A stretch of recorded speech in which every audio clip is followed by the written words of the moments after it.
Folks at home, welcome back to the Crimson Oak Pond, and today we are going to be touring the Titan Bass Hatchery, and they specialize in hatching these tiny 100% Florida strain bass and growing some giant, potential record-breaking fish. And they made some major discoveries when it comes to a largemouth bass's DNA that we're going to be explaining here in just a minute. But to become a world record bass, a lot has to happen to go from this small to this big. And to become a world record, a bass has to have three things: an abundance of forage to eat, the right genetics to allow them to grow really big, and last but not least, good water quality. But I have to start out by saying that the world record has been held for nearly 100 years, as this fish was caught by George Perry in 1932, weighing 22 pounds and 4 ounces. And then in 2009, a Japanese angler named Manabu Kurita caught a 22.497 ounce bass, but it only tied the world record because in order to break the record, you have to beat it by at least 2 ounces. But the unofficial world record was a bass named Dottie that weighed 25 pounds and an ounce, but she was never an official world record because she was foul hooked, which excluded her from the record book.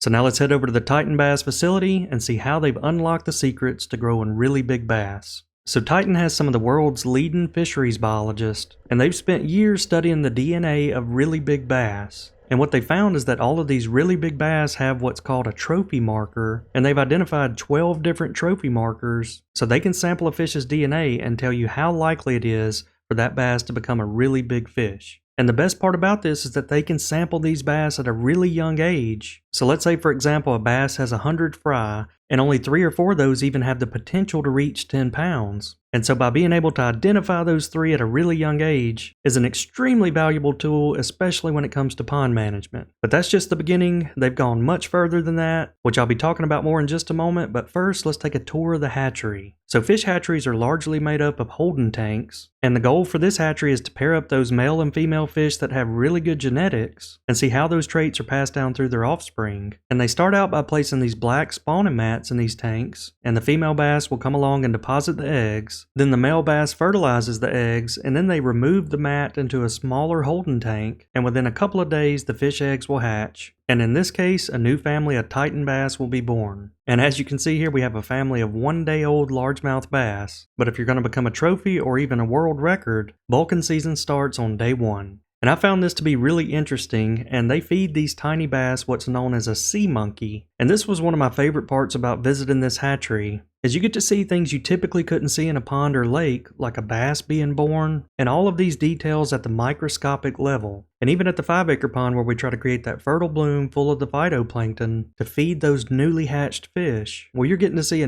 this lets us see an up-close look at what's really happening beneath the water surface. And throughout the first days of a bass's life, he's feeding heavily on things like plankton, or in this case, a fairy shrimp. And if you look closely, those smaller white specks are plankton bouncing around. So I loved getting to see all the finer details that kickstart the life of a baby bass. So here we have another group of bass that are about 2 days old. And for all of these fry that hatch, they keep that family in a tank together so they can study the DNA as well as which traits were passed down from the parents. So after these bass have gotten a little older and are about 2 inches long, that's when they start introducing the protein pellets to them. And for some pond owners, this can be a big plus because a lot of people like to feed train their bass. And it's basically the same thing that we do with our bluegills and the protein pellet feeders. But if you start a bass out on protein pellets at a really early age, they'll continue eating them, which just becomes another good food source. And Titan chose to work with 100% Florida strain bass because, as we all know, that's the only strain of bass that can reach that world record size. But now that the bass have gotten a little older, they go through and take DNA samples from each fish and identify which of those have the trophy markers and can separate those from the rest. So how cool would that be to stock your pond or lake knowing that every bass that you put in there had the potential to become a 10-pounder or bigger? But at Titan, they don't just look at genetics, they also look at catchability, because most pond owners don't want to grow a big bass if they can't ever catch it. But there's a reason that they call it trophy potential, and that's because even if a fish has the best genetics in the world, there's factors in its environment that can keep it from getting really big. And one of those that we don't talk about enough is water quality. And when I toured this hatchery, that was one of the things that impressed me the most. And that's the extreme measures they went through to make sure that these fish had optimum water quality. And as you can see, they're constantly pumping water in and out of these tanks. But before it ever gets there, it goes through a filtration process, which starts out by going through a drum screen, which filters out those bigger particulates. And then it goes through a UV sterilizer, which removes the bacteria. And next it goes through a bioreactor, which filters out the chemicals. And after that, it goes through a degasser, which strips out things like carbon dioxide and adds oxygen back into the water. And after that, it's pumped into their tanks. So as you can see, these bass are living in the cleanest water possible. But Titan took it one step further because they wanted their bass to be able to spawn multiple times a year. And they do this by pumping well water in, which stays 70 degrees all year long. And that just so happens to be the perfect water temperature for these bass to spawn in. And their biologist explained it to me and said that spawning is basically 80% water temperature and 20% light. And since that water temperature is the same all year long, they can adjust the light and trigger these bass to spawn. And the reason this is such a big deal is because the old school ways of studying fish reproduction, you would only get one spawn per year, and by the time you waited for those fish to grow up to see which of those good traits were passed down from the parents, you could be talking about years to do one study. Well, now not only can they get multiple spawns, since they know which fish have trophy potential, they can start breeding these fish for the best genetics at a really early age. So some hatcheries use a 12-pound female and a 5-pound male. Well, here they can use a 2-pound female and a 1-pound male and still get those really good genetics. And I was also surprised to see the goldfish tanks, and that's because these goldfish are the primary food source for the hatchery bass. And it's for the same reasons that the bass love the golden shiners that we feed them. They don't have a spine, which can make it hard to digest, and they're also a really good source of protein. But for any bass to reach a trophy or world record potential, they basically can't take any weeks or even days off. They need those good water conditions and have to eat a lot of food because the average lifespan of a bass is 12 to 15 years. It may take 12 or 13 years to grow to 22 pounds. So if there's a setback during that fish's lifetime, it's most likely not going to make it there, and that's why that world record has stood for so long. But another thing I mentioned they do here at the Titan facility is catchability test. And I could even tell just by watching them drop the goldfish in that some of the bass in these tanks were more aggressive than others, but they do lure test as well. And they'll tie lures on, drop them in each tank, and document how many times a bass struck the lure, and they use that to help them determine their catchability. Because if you ever hear people talk about the Florida strain largemouth, that's the only negative comment you'll typically ever hear. Everyone knows they grow the biggest, but some people say they're a little lure shy. Well, by studying the catchability of each of these families of bass, they're able to spawn those more aggressive bass, which passes those traits down to their offspring. And I have to point out that they aren't genetically modifying anything, they're just finding those fish with the best genetics and traits, and then spawning them together to create more and more of that type of fish. And the 5-acre pond is a perfect example. While most of our fish are aggressive, their growth rates are all across the board. In 3.5 years of growth, some of them maxed out at 2 to 3 pounds, while a couple of them grew to over 8 pounds. And that's very common for most pond owners. You have a few outliers, and the rest are all across the board. So at the end of the day, if you get fish from this hatchery, and you can maintain optimal water conditions and provide plenty of food, then your chances of growing trophy fish have increased substantially. And so we also wanted to bring a couple of these Titan bass back to the 5-acre pond to help spread those genetics for the future generations of bass in our pond. And the guys here at the hatchery let me and Nate catch a couple of these bass out of their pond to bring back to ours. And it was a lot like Florida style fishing with grass and clear water. And it didn't take Nate long at all to catch a nice female. Yep, he's coming down to get it. He got it. The smaller one. Yeah, that was the smaller. Yep. Yep, you can see. Yes, he's in the spawning process.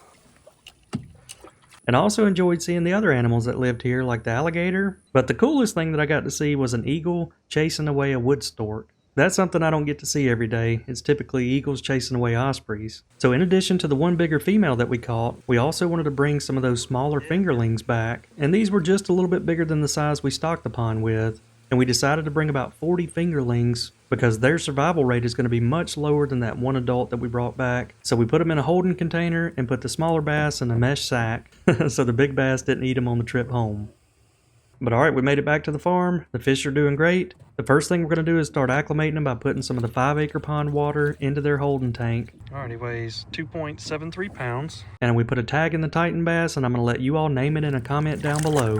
You probably want to win this one because there's a chance it could grow really big. Alright, now it's time to add all the fingerling bass, and I purposely put them in the shallowest water possible to help increase their chances of survival. It might have been a little too shallow, but if these little guys will stay right here in this general area, hopefully they can get big enough to where the other bass won't eat them. But as I've mentioned in previous videos, all the bass in this pond are hybrids, and after hybrids breed with other hybrids for multiple years, their quality of genetics starts going down, so it's typically a really good idea to introduce a new species like this 100% Florida strain, which should really help those future generations of bass in this pond. And hey, look who it is out here at the pond at night, out past his bedtime.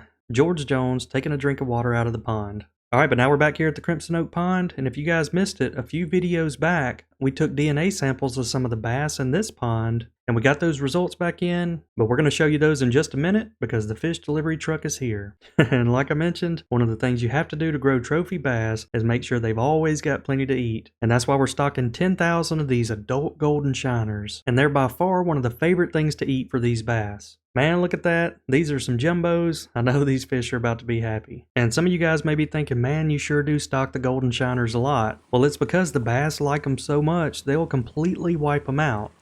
They'll swim right past a threadfin, a bluegill, a tilapia, and even a prawn to get to one of these golden shiners. But I can also only get these adult golden shiners in the spring and in the fall because that's the time that they can haul them the best. Shiners don't do great when it's really hot, so we like to try to add 2 loads a year, one around March and the other around November. And if you missed the last video, we were doing an electroshocking survey, and we actually found that we had a big group of gizzard shad, which was a surprise to me. But now that we have a couple of bass that are over 8 pounds, it's important to have some big bait like big gizzard shad, because that's the type of food these fish like to eat. That's when you know you got some big ones coming down the pipe, when they can clog that thing up. But here's one last look at them. Man, that's the perfect bass snack. And I love sitting out here right after we stock these because the bass will chase them all across the pond. Everywhere you see those shiners jumping out of the water, there's a bass beneath them with his mouth open, getting ready to eat. Man, look at that, it's feeding time. But it also doesn't take the shiners long at all to school up, because that's going to be their best chances of survival, getting in a pack and working together. But take a look at the size comparison in the smaller baitfish fry compared to one of those adult shiners. These bass could either eat one big shiner or a dozen of those smaller fish, so it's not surprising at all why they prefer the bigger ones. But the bass aren't the only ones that are happy to see the baitfish arrive. The bald eagles love them too. And check that out, a bass busting right beside a bald eagle. It doesn't get much better than that. But after the shiner delivery, you'll see the eagle hopping around the pond's edge pretty much all day, snagging them and bringing them back to the nest where they have 2 little ones to feed.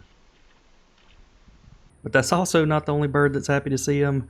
The kingfisher is ecstatic, although these may be a little bit too big for him to eat, but I'm sure he can find 1 or 2 small ones in there somewhere. And it's almost like Mother Nature sends out a notification to all the wildlife because they all show up at once, as the osprey flew up to the eagle tower to eat him a snack.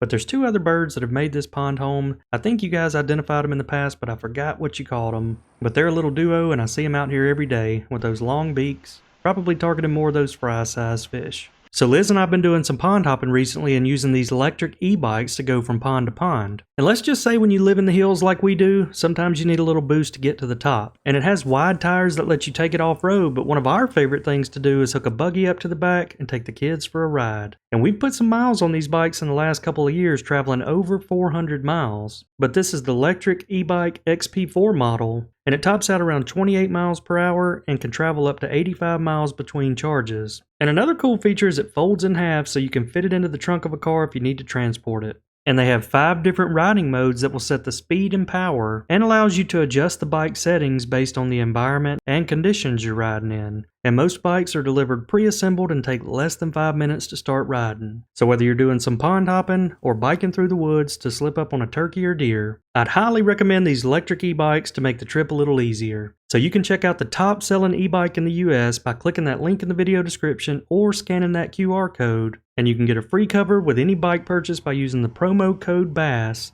So do me a favor and go check them out, folks. Alright, now let's go check in on the fish at Cedar Falls. We got the whole gang hanging out right here. Looks like they're happy to see me. And look who it is. We even got Smalley the smallmouth hanging out back there in the back. And check out that spotted bass with the white spot on top. He's getting big, almost as big as some of these largemouths. But whenever they see me show up, they know it's feeding time, and I wouldn't put all those shiners in the 5-acre pond without saving a bucket full of them for these bass. And something else interesting that I talked to the biologist about at Titan, during his studies, he found that a lot of the world record potential bass lived in clear water ecosystems like we have here at Cedar Falls. For example, some of those lakes out in California are really clear and known for growing really big bass. So it's also going to be interesting to track the growth rates of the bass here in Cedar Falls and compare them to those in the 5-acre pond. Although we probably feed these bass here in this pond a little more, so it may not be the best case study. Alright, now it's time to head over to the backyard pond where we have some active bluegills right out here off the dock. And if you guys missed our last video, we had a really cool situation while we were feeding the bluegills some pellets. We had a pretty good sized bass come up chasing some of the bluegills around, but no matter how hard he tried, he never could catch one of them, and it was like he was struggling the whole time. So I asked you guys to help me name him, and several of you said that I should name him Can't Get Right. I think that's a perfect name for him. Can't get right, can't catch a bluegill.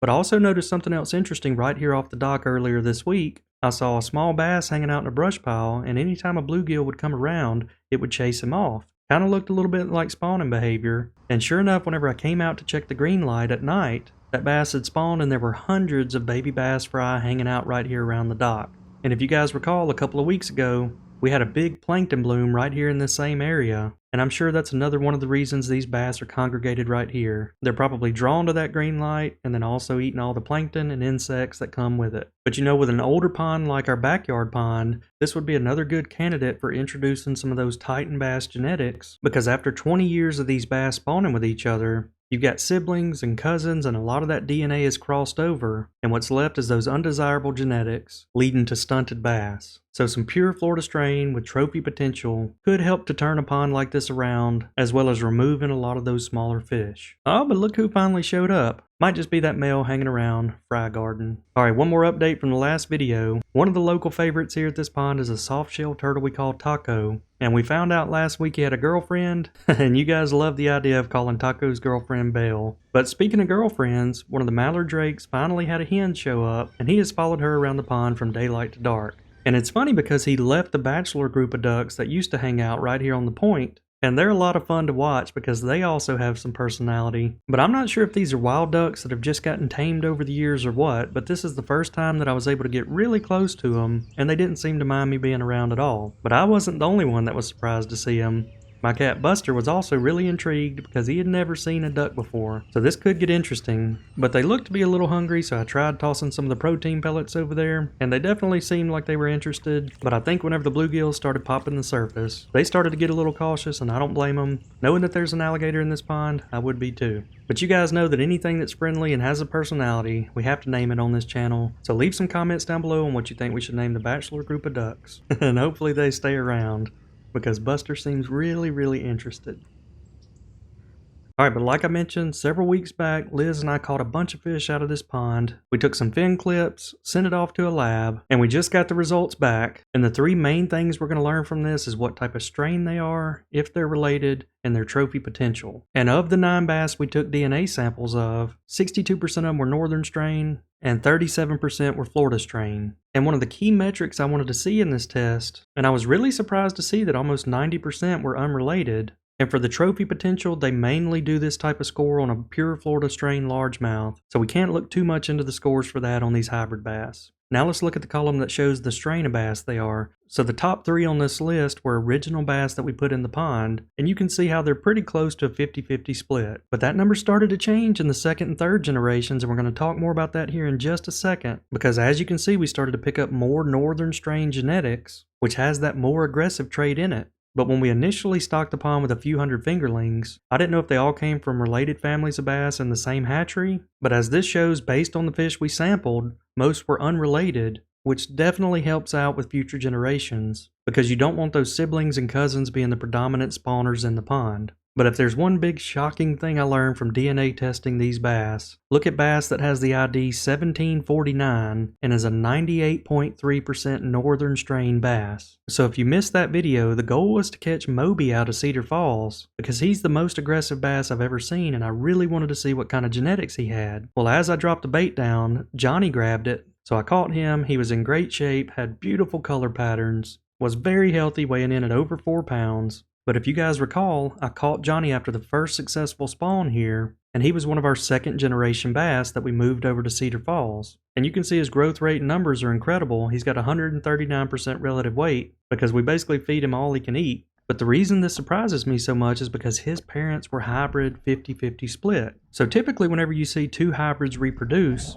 their offspring's numbers will shift as well. So one of the fry may have 75% northern strain, 25% Florida, and from reading online that's a pretty common range where those genetics may shift one direction to about 70 or 75%.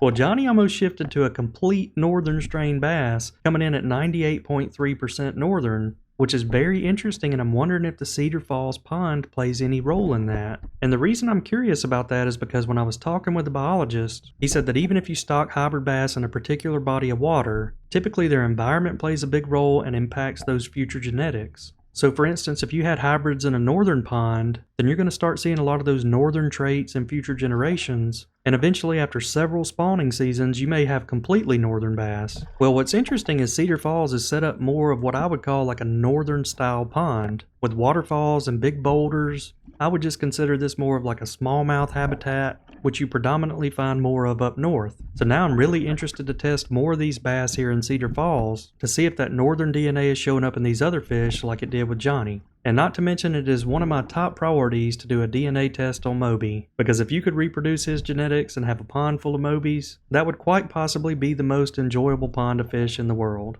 So hopefully today I didn't bore you guys with a lot of the DNA and scientific side of bass, but I really do find it fascinating, and I think that some of the things that these biologists are learning are really going to impact fisheries and even world record bass here in the future. But for me, it's been a lot of fun to document these bass with pit tags, and now that we even know more on the DNA side of things, if nothing else, it helps us plan for the future and is going to make this pond better for years to come.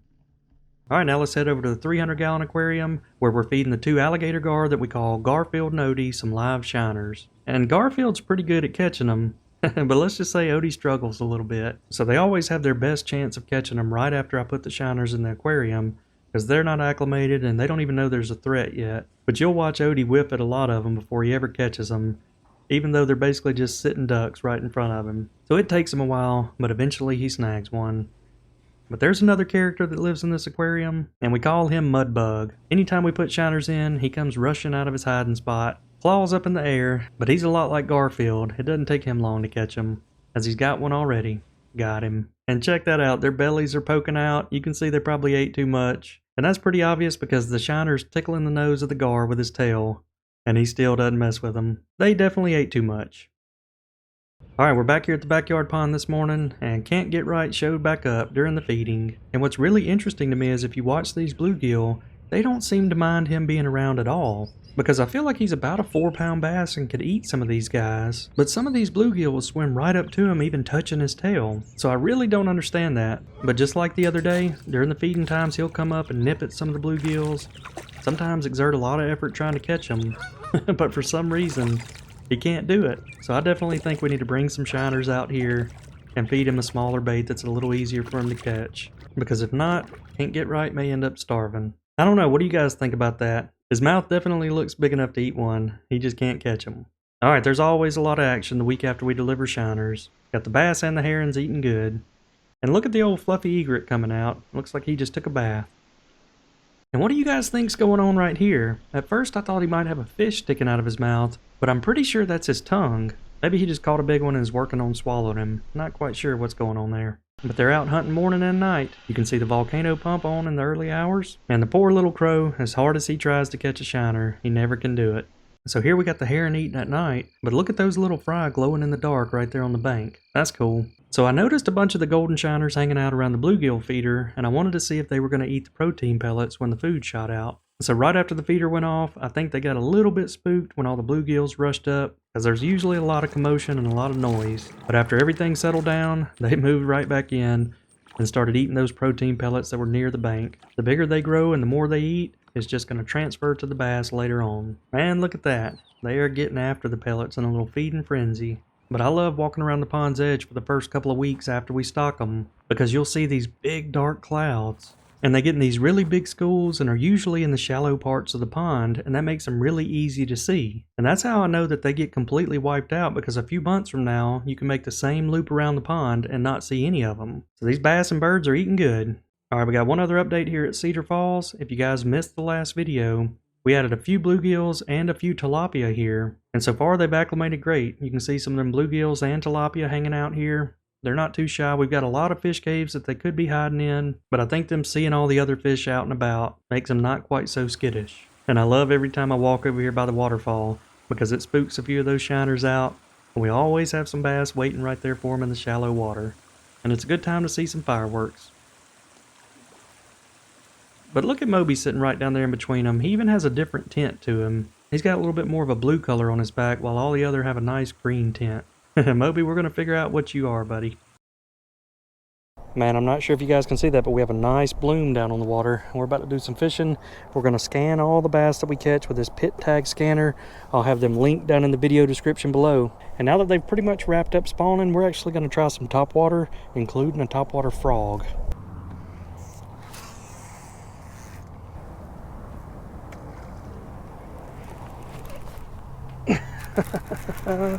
Got him on the frog. Can't believe that. It's a little froggy right there where he's coming through. A little bitty guy. Alright, I doubt this one's been caught before. No. Alright, this one has been caught before. 2232665. Looks like a little female.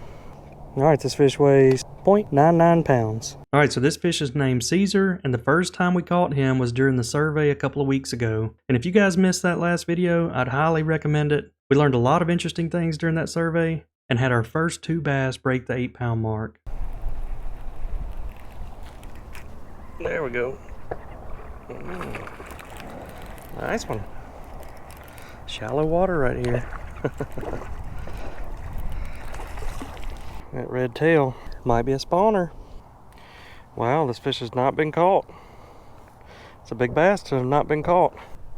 Alright, this fish's new tag is going to be 234016, weighing in at 2.11 pounds. It's a nice female, hard to believe. Never caught her before. Alright, this fish's name is going to start with an E, and we don't have a name for him, so leave some comments down below. We opened up some new spots, D through J, so leave those fish name comments down below and we'll try to get this list filled out. Well, there we go. Out deep. That's a little surprising. Caught that fish about, I don't know, 9 or 10 foot of water. In the spring, that's a little unusual. Little guy. Alright, this fish has not been caught.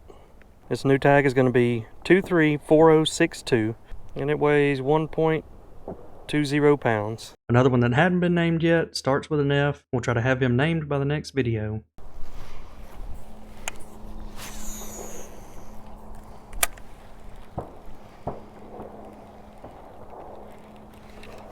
Oh, there we go. Well, guys, my camera cut off. I just caught this one right out there off the side of the dock. Beautiful female. Let's see what she weighs. Alright, this fish is 33087, 3.16 pounds. Got a red tail. You can see she's spawning. Alright, this fish is named Delta and has gained about 1/2 pound since we caught her back in September. There we go. Right at the bank. A female. Alright, this fish has been caught. 232729, 1.98 pounds. Alright, this fish is named Oakley, and another bass that we caught back during the survey a few weeks ago. And it's interesting, the only 2 times we caught her with a rod and reel were right here on the West Bank diffuser. Alright, let's check in on the swamp cams really quick because I'm still seeing some strange activity from the deer. You can see the bucks are still trailing the does around here in mid-March, which is unusual activity. They're not chasing them anymore, but they still seem interested. And I wanted to show you this clip because this is the reason you don't see deer during this time of year. They have all they need down in the wood. They eat all that green vegetation, got a good water source, so there's not a lot of reasons for them to come out. But hey folks, it's springtime, which means it is crawfish time, and we have been cooking a bunch of them. Nothing better than to gather your friends and family around this time of year with a big crawfish bowl and some good eating. And if you made it this far in the video, make sure to hit that subscribe button to follow along with all the ponds, bass, and wildlife out here at the Crimson Oak Farm. But I hope you all enjoyed this one, and we will see you all next time.